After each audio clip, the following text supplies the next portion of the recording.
بسم اللہ الرحمن الرحیم۔ کیا چندریان 3 سے ثابت ہوا ہے کہ حضور صلی اللہ علیہ وسلم نے چاند کے 2 ٹکڑے کیے تھے؟ تو آئیے واقعے کی طرف چلتے ہیں۔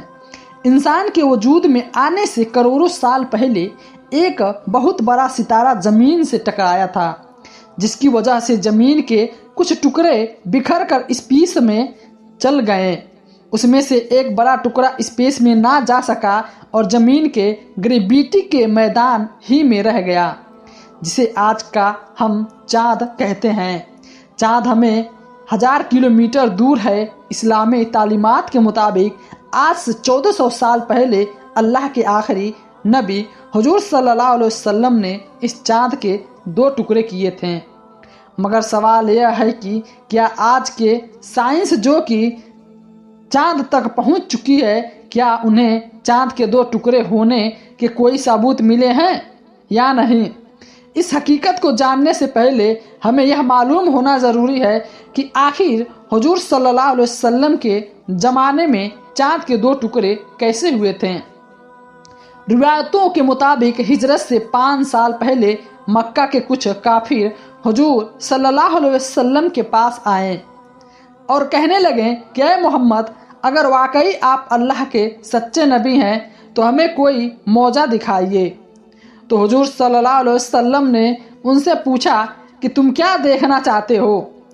تو ان لوگوں نے سوچا کہ کیوں نہ ہم محمد صلی اللہ علیہ وسلم سے کوئی ایسا کام کروائیں کہ جو بالکل ناممکن ہو، تاکہ پھر ہم انہیں جھوٹ کر لوگوں میں بدنام کر سکیں۔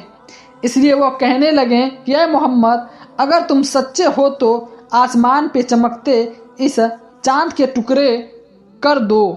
یہ سن کر حضور صلی اللہ علیہ وسلم نے فرمایا کہ اگر ایسا ہو جائے تو تم لوگ ایمان لے آؤ گے؟ وہ لوگ کہنے لگے کہ ہاں، کیوں نہیں، لیکن ہمیں یقین نہیں کہ تم ایسا کر پاؤ گے۔ تو اس کے بعد حضور صلی اللہ علیہ وسلم نے جیسے ہی ہاتھ اٹھا کر اللہ سے دعا کی اور پھر اپنی انگلی سے چاند کی طرف اشارہ کیا، تو اچانک چاند بیچ سے ٹکرانے لگا اور دیکھتے ہی دیکھتے اس کے 2 ٹکڑے ہو گئے۔ چاند ٹوٹ کر 2 ٹکڑے ہوا اور پھر اچانک وہ دونوں ٹکڑے ایک دوسرے سے دور جانے لگے، یہاں تک کہ وہ بڑا کھڑے لوگوں نے دیکھ کر چاند کا ایک ٹکڑا ہرا پہاڑ کی طرف تھا اور دوسرا ٹکڑا دوسری طرف۔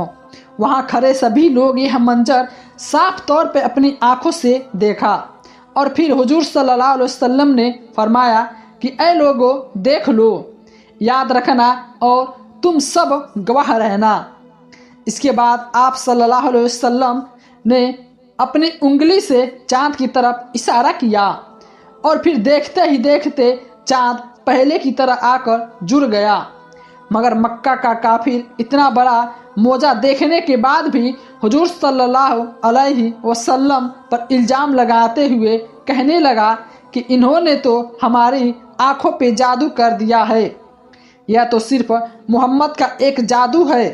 ان لوگوں نے ابو جہل بھی شامل تھا، مگر کہ کچھ عقل مند لوگوں کا خیال تھا کہ جادو کا اثر صرف حاضر لوگوں پہ ہی ہو رہتا ہے اور کوئی آسمان پر اس طرح جادو نہیں کر سکتا کہ چاند کے 2 ٹکڑے کر دے، اس لیے ہے جادو تو نہیں ہو سکتا۔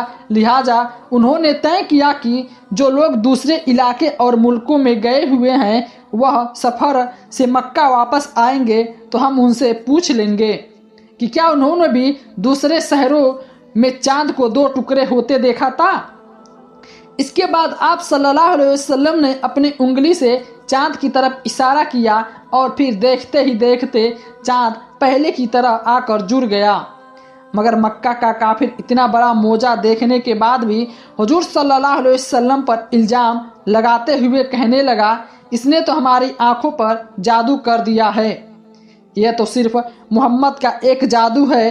ابو لہب شامل تھا، مگر کچھ لوگ عقل مند لوگوں کا خیال تھا کہ جادو کا اثر صرف حاضر لوگوں پہ ہوتا ہے اور کوئی آسمان اس طرح جادو کا اثر نہیں کر سکتا۔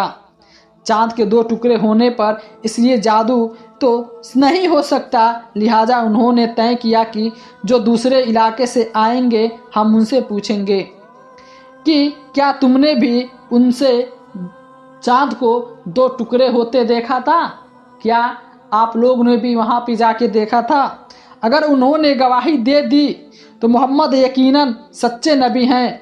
लिहाजा जब काफिला वापस आए और उनसे पूछा गया तो उन्होंने भी इकरार किया कि हाँ, हमने भी उस दिन चांद को 2 हिस्सों में बढ़ते देखा था। लेकिन कुरैश के कुछ और धर्म लोगों ने इसकी ये ताबीर निकाली कि जादू दरअसल पूरे आसमान पे किया गया था, इसलिए जिसने भी चांद को जहां से देखा उन्होंने वो जादुई मंजर नजर आया। इस ताबीर के बाद बस कुछ ही लोग हुजूर सल्लल्लाहु अलैहि वसल्लम पर ईमान लाएं और बाकी गुमराही में ही पड़े रहें। कुफ्फार मक्का के तरफ बाद में आने वाले कुछ मुनक्कीर ने भी चांद के 2 टुकड़े होते देखने इस वाक्य को झूठ साबित करने की बहुत कोशिश की और इस वाक्य पे कई तरह से एतराज़ किया, जिसमें ज़्यादातर यह कहा गया कि अगर चांद के 2 टुकड़े हुए थे तो आखिर उस वक्त यह मंजर दूसरे शहरों व मुल्कों में नज़र क्यों नहीं आया। दोस्तों, इस एतराज़ का एक जवाब तो ऊपर से हदीस में ही मौजूद है कि जब काफिले वाले मक्का शहर लौटे तो उन्होंने इस बात का इकरार किया कि चांद के 2 टुकड़े होने का मंजर दूसरे मुल्कों में भी नज़र आया था। और दूसरा जवाब यह है कि जब कुछ इलाकों में चांद निकलता है तो उस वक्त दुनिया के बहुत से इलाकों में रात नहीं होती बल्कि दिन होता है। इसी तरह बहुत से इलाके ऐसे होते हैं कि जहां हमेशा आसमान पे बादल ही छाए रहते हैं। उन इलाकों में साफ आसमान बहुत कम नज़र आता है, इसलिए उस वक्त चांद के 2 टुकड़े होने का यह कोई मौजज़ा उन्हें लोगों को नज़र नहीं आया कि जिनके इलाके में आसमान साफ था और वह लोग आसमान की तरफ देख भी रहे थे। चांद को 2 हिस्सों में बांटते देखा और बाद में इन लोगों दोनों बादशाहों में जब तहकीकात कराई तो उन्हें मालूम हुआ कि अरब मुल्क के मक्का शहर में अल्लाह की तरफ भेजा हुआ एक नबी आया है। उसी के उंगली के इशारे पे चांद के 2 टुकड़े हुए थे। तो यह सुनते ही वह दोनों बादशाह मुसलमान हो गए और उनमें से एक ने तो हुकूमत छोड़कर हुजूर सल्लल्लाहु अलैहि वसल्लम से मिलने के लिए अरब के तरफ शुरू कर दिया, लेकिन रास्ते ही में उस बादशाह की वफात हो गई। इसी तरह हिंदुस्तान के अलवर म्यूजियम में पत्थर पर एक बहुत पुरानी तस्वीर बनी हुई है कि जिस पर लिखी है कि यह तस्वीर उस वक्त बनाई गई थी कि जब चांद के 2 टुकड़े हुए थे। आप गूगल पे जाके सर्च करके यह सभी चीज़ मालूम कर सकते हैं। दूसरी तरफ साइंस के नए तहकीकात से यह पता भी चलता है कि पूरी तरह साबित हो चुकी है कि चांद के बीच एक लकीर बनी हुई है। अभी कुछ साल पहले नासा ने चांद की जो तस्वीर जारी की थी उसमें भी इस बात का साफ इकरार किया गया है कि बीच एक दरार बनी हुई है। वह यह दरार पूरे चांद के तरफ घूमती हुई एक दूसरे से मिलती है। ऐसा लगता है जैसे 100 साल पहले चांद के 2 टुकड़े हुए हैं। साइंसदानों का कहना है कि चांद की सतह उस लकीर के तरफ सिमट रही है और चांद मुसलसल कई सालों से उस दरार के गैप को भरने में मसरूफ है। दरअसल दोस्तों, चांद पे तहकीकात करने वाले साइंस इस बात पे बहुत अच्छी तरह से जानते हैं कि चांद के 2 टुकड़े होने का वाक़या सिर्फ इस्लामिक किताबों में मिलता है, लेकिन वह इस बात से एबिस्ट्रैक्ट लोगों में बयान नहीं करते कि कई लोग इस्लाम को सच्चा मजहब समझकर उसे तेज़ी से कबूल ना करने लगें।